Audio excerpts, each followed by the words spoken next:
The Galactic Council chamber fell silent as Ambassador Tai entered. The human representative walked confidently despite being surrounded by strange beings from across the galaxy. High Counselor Dor, a towering blue-skinned alien with 6 eyes, looked down at the human. "The Council acknowledges Earth's request to join," Dor announced. "Even though your species has only just learned to travel between stars, we will allow you to join as a developing world." Ambassador Ta bowed. Earth thanks the Council for its wisdom and guidance. Behind him, his aide June made notes on a simple tablet. The aliens did not notice how June's eyes studied their advanced technology, recording every detail. "This is most unusual," whispered a reptilian council member to his neighbor. "Humans have only achieved faster-than-light travel within the last decade." "They are eager to learn, if nothing else," replied his companion. "A being made of shimmering crystal. And they pose no threat. Their military capabilities are centuries behind even the least advanced council races." As Ta finished the formal acceptance ritual, placing his hand on the ancient sphere of union, many council members had already turned their attention elsewhere. Humans were simply not that interesting to them. After the ceremony, Councillor Vex approached the human delegation. As head of the Technology Exchange Committee, Vex was tasked with helping new species adapt to galactic standards. "We have prepared information packets suitable for your level of development," Vex said, his tentacles waving slightly. "You will find basic principles of gravity manipulation and simple instructions for more efficient energy production." "Thank you," Tay replied, accepting the data crystal with appropriate reverence. "This will help humanity greatly." Vex nodded. "We have also assigned liaison officers to help establish our embassy on your world. They will arrive within the month." In the weeks that followed, council representatives arrived on Earth. They chose Seoul as their base of operations, impressed by the city's blend of technology and aesthetics. The embassy, a towering structure of impossible materials, soon dominated the skyline. Councillor Vex visited often, touring Earth's research facilities with an air of gentle amusement. "Charming that they've gotten this far," he told colleagues during a private dinner. "Their computer systems still use silicon pathways, and their ships rely on fusion propulsion. Give them a century, perhaps they'll catch up." What the council members didn't see were the hidden operations taking place across Earth. Deep beneath Mount Hala, in a facility unknown even to most Earth governments, General Kim reviewed the reports sent by June. The vast underground chamber hummed with activity. Hundreds of engineers and scientists worked at stations displaying alien technology schematics, breaking them down and rebuilding them with human innovations. "Show me the latest," Kim said to her aide. A young officer named Han activated a display. "The council ships use quantum entanglement for communication. We've already adapted the principle to work with our systems. Their mistake was thinking we couldn't understand the science." Kim nodded. "And the weapons systems? Their plasma containment is inefficient," another scientist said. "We can improve power output by 40% using our own breakthroughs in magnetic field stability." General Kim walked to a larger display, showing a map of Earth, with blinking points indicating hidden facilities. Under the oceans, within mountains, beneath deserts, humanity was preparing in secret. "They've given us access to their merchant shipping routes," Kim noted. "How many observation teams do we have deployed?" 27 vessels with full sensor packages," replied Han. "Their disguise is trading ships. The council thinks we're just eager to participate in galactic commerce." In another section of the facility, engineers tested materials based on council designs, but modified with Earth science. The results were promising. Armor plating lighter but stronger than anything humanity had previously developed. When June arrived for his debriefing, Kim was reviewing production schedules. "Report," she said simply. June displayed his tablet. "The council representatives continue to underestimate us. They believe our eagerness to learn stems from primitive curiosity." "Do they suspect anything?" "No, General," Jun replied. "Their cultural database indicates they've seen this pattern with many species. They expect us to spend decades understanding even basic principles of their technology. Good, Kim said, hiding a smile. Let them think that. Show me what else you've learned. June's tablet displayed schematics for Council defense systems. Their ships rely heavily on automated responses. Their crews are minimal. They haven't fought a real war in centuries. Kim nodded, activating a holographic display showing massive underground shipyards across Earth. Silent vessels took shape in the hidden facilities, combining stolen Council technology with human innovation and fighting spirit. Good, she said quietly. Let them continue thinking that we're just simple, harmless humans. The galaxy may need us sooner than they realize. 3 years passed since Earth joined the Galactic Council. In that time, humans had been quiet, respectful members. They asked many questions, traded for basic technologies, and seemed happy with their small role in galactic politics. Council member Nix, a tall being with golden skin that reflected light like metal, burst into an emergency council session. His 4 arms moved in agitation as he spoke. The Crexan Dominion has taken another border system, Nix announced. That's the 3rd this year. Their fleet grows more aggressive with each passing cycle. The Grand Chamber filled with worried voices. The Crexan were known as fighters and conquerors, but they had been quiet for generations. Now they expanded again, taking worlds at the edges of Council space. Earth's representative, Ambassador Jin, stood calmly amid the noise. Unlike his predecessor Tai, Jin had a reputation for asking difficult questions. What preparations are being made to protect developing worlds like Earth?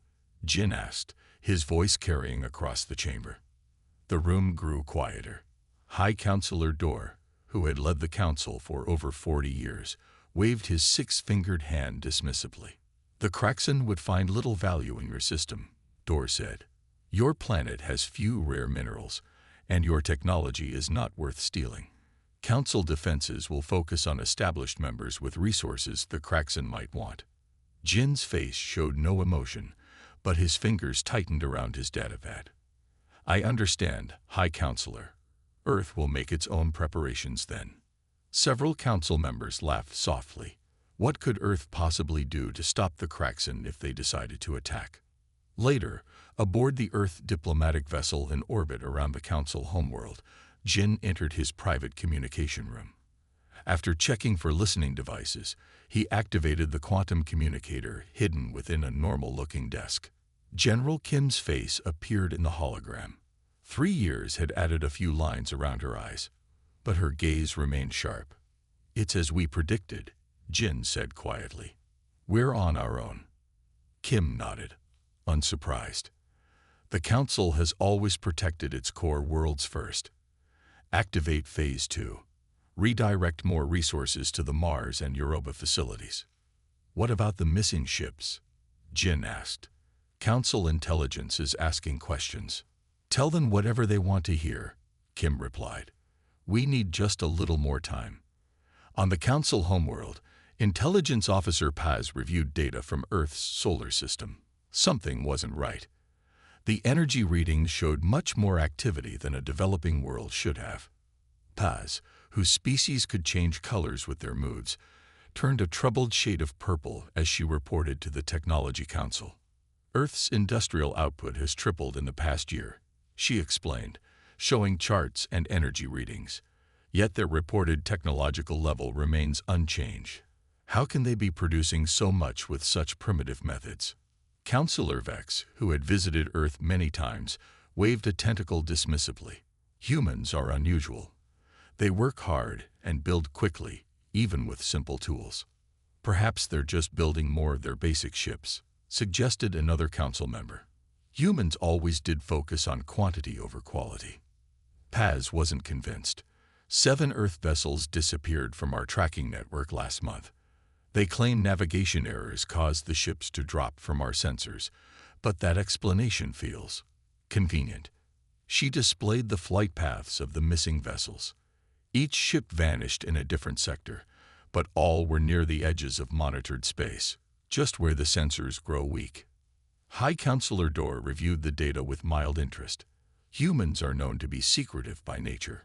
Perhaps they are trying to hide some minor advancement they think might impress us. We should investigate further, Paz insisted. Something is happening in the Sol system that doesn't match their development profile. Dor considered for a moment. Monitor the situation, but don't interfere. Their primitive attempts at secrecy are hardly concerning. The Kraxan threat requires our full attention. What the Council didn't know was that the missing Earth ships had actually transferred to a hidden network of bases throughout nearby star systems. Each carried engineers, scientists, and military personnel. The ships themselves have been testing new stealth systems based on modified Council technology. On Mars, vast underground facilities have been expanded, now housing shipyards that produced vessels combining Earth creativity with alien science. Similar bases on Europa, hidden beneath the moon's icy surface, focused on advanced weapons development. Meanwhile, the Kraxan Dominion moved closer to Council space each month. Their warships tested defenses at the borders, retreating before actual conflict began. They were studying the Council forces, looking for weaknesses. In her office beneath Mount Hala, General Kim reviewed the latest reports from the outer colonies. Production had reached 90% of target. The fleet was almost ready. Now they just needed time. Time the Council didn't realize was running out for everyone. The Kraxan will strike the Council core worlds within 6 months, Kim told her officers. And when the Council falls, Earth must be ready. Alarms blared throughout the massive Council chamber. Diplomats from 100 worlds rushed about in confusion as emergency reports filled the giant screens overhead. The Kraxan attack had begun, and it was worse than anyone had predicted. Ambassador Jin sat quietly at the Earth desk, watching the chaos unfold. Unlike the panicked aliens around him, he maintained a calm expression. His Earth military training before becoming a diplomat served him well now. 3 central systems have fallen, reported Commander Lex, the Council's military leader. Her scaled skin had paled to a sickly green. The Kraxan used some kind of new technology that blocked our communications. Our fleets are scattered and in retreat. High Counselor Dor struggled to maintain order. Everyone, please, we must coordinate our response. But the representatives continued their frantic conversations. Some were already calling their homeworlds, ordering full evacuations. Others demanded the Council's secret weapons be deployed immediately. Jin watched it all, taking mental notes to report back to Earth. These supposedly advanced species, who had looked down on humans for years, were falling apart at the first sign of real danger. The Relani defense fleet has been destroyed, announced a communications officer. Survivors report the Kraxan ships moved faster than our tracking systems could follow. How is that possible? Demanded Counselor Vex. Our technology should be far superior to theirs. A junior aide rushed up to Dor, whispering urgently in his ear. The High Counselor's 6 eyes widened in alarm. The Kraxan Armada has changed course, Dor announced. A large fleet has been detected entering the Sol system. Earth lies directly in their path. The chamber fell quiet for a moment. Many eyes turned toward Jin, filled with pity. Earth, with its primitive defenses, would surely fall within hours to an enemy that was defeating even the Council's best ships. Counselor Vex approached the human representative. His tentacles drooped in what passed for sympathy among his kind. We deeply regret that we cannot divert any forces to your defense, Vex said quietly. All available ships are being recalled to protect the Council homeworlds. Your species should consider emergency evacuation protocols. Perhaps some of your people might be saved. Jin merely nodded. I understand, Counselor. I must contact my government immediately. He paused, then added, I request permission to address the full Council in 1 hour. Of course, Vex said, surprised by the human's calm. Though I'm not sure what can be done in an hour. As Jin left the chamber, Vex turned to Dor. Poor creatures. They have no idea what's coming. The Kraxan will tear through their system before they even understand what's happening. Jin walked quickly through the grand corridors of the Council building. Once inside the secure Earth Embassy section, he activated his quantum communicator. General Kim's face appeared instantly. "The Kraxan have entered our system," Jin reported. "Just as our intelligence predicted. The Council has abandoned us, also as expected." Kim's expression remained hard. "All Earth citizens have been moved to the underground shelters.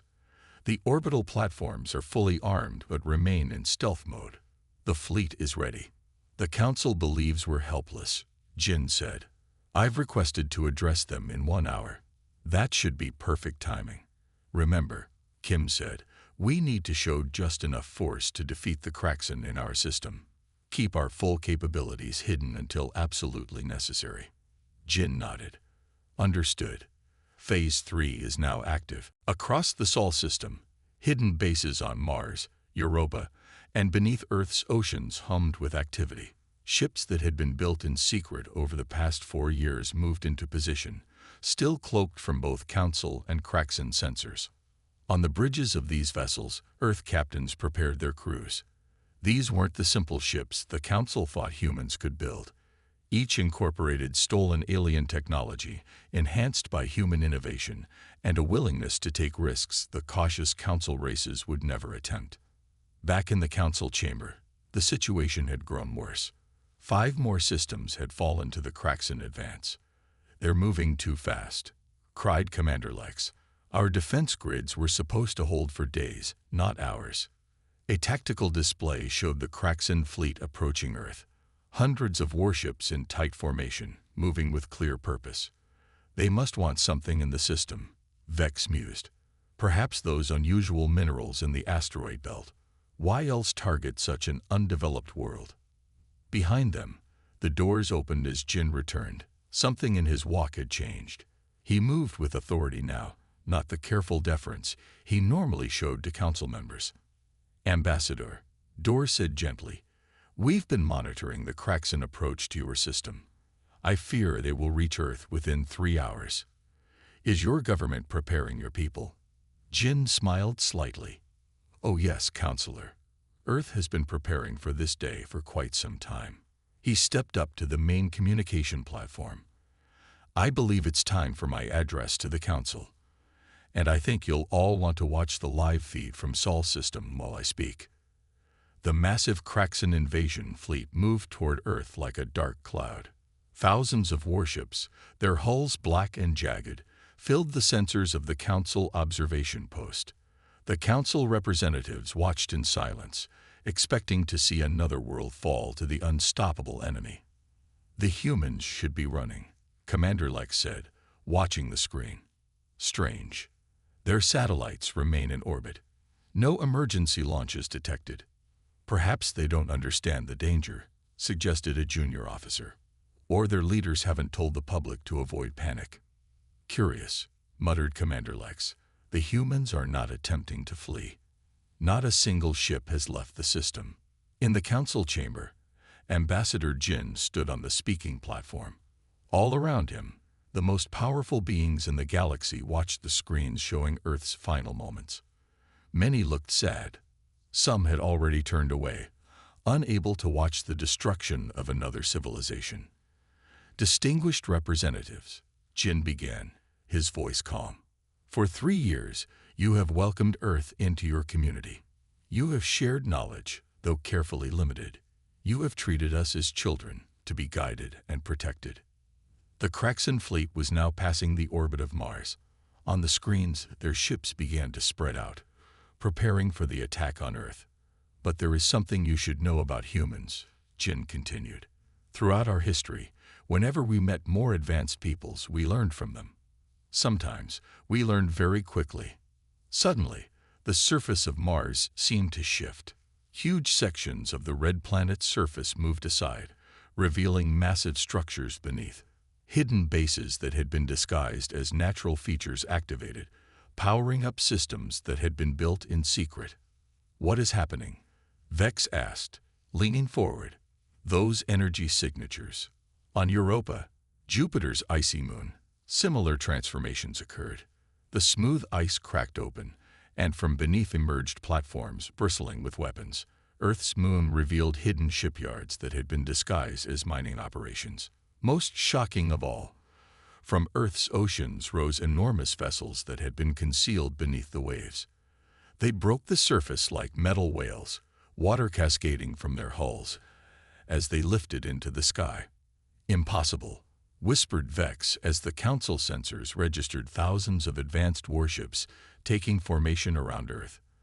The ships were sleek and powerful, clearly built with technology that humans should not possess.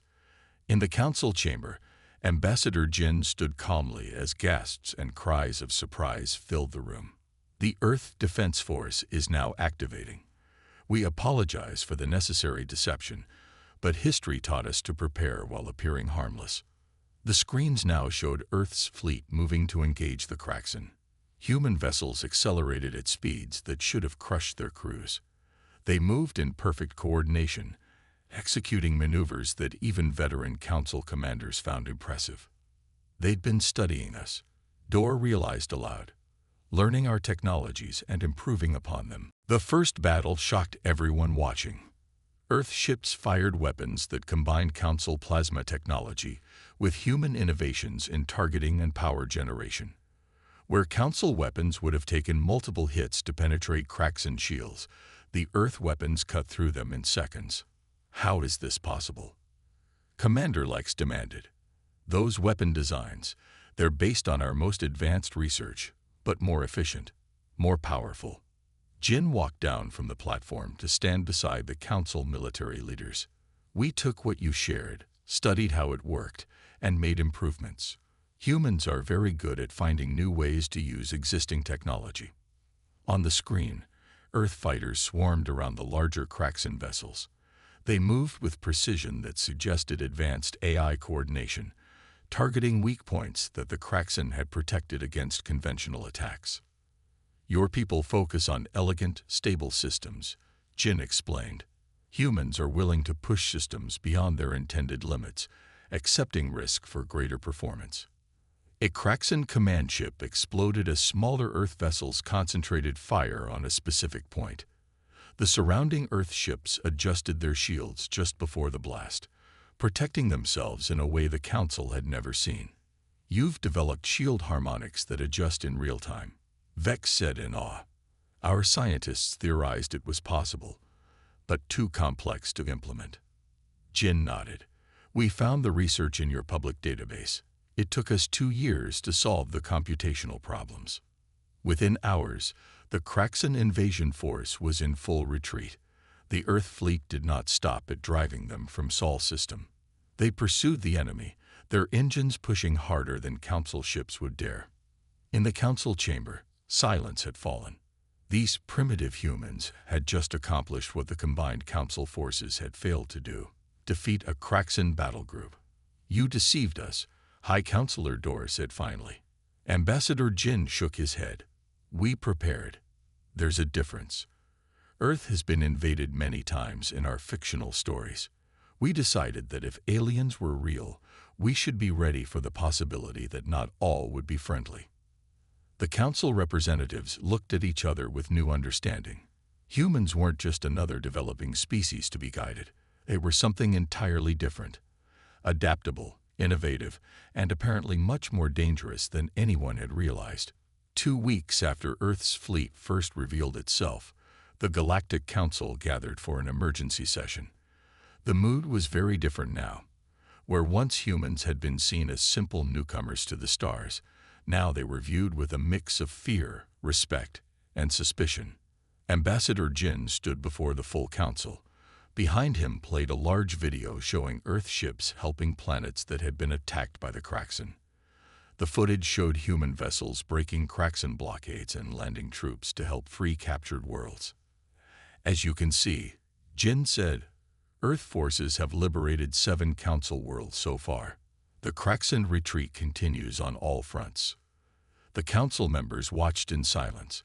Many had lost faith in their own military after its failure against the Kraxan. Now they were being saved by a species they had considered primitive just weeks ago. "How?" demanded Councillor Vex, rising from his seat. His tentacles waved in agitation. How did you build such a fleet in secret? Our scans of your world showed nothing like this level of technology or industry. Jin nodded, understanding their confusion. While you saw us as primitive, we were learning. From the moment we made contact with the Council, Earth began preparing. He activated a display showing hidden facilities on Earth. We converted entire mountain ranges into production centers, disguised to look natural from orbit.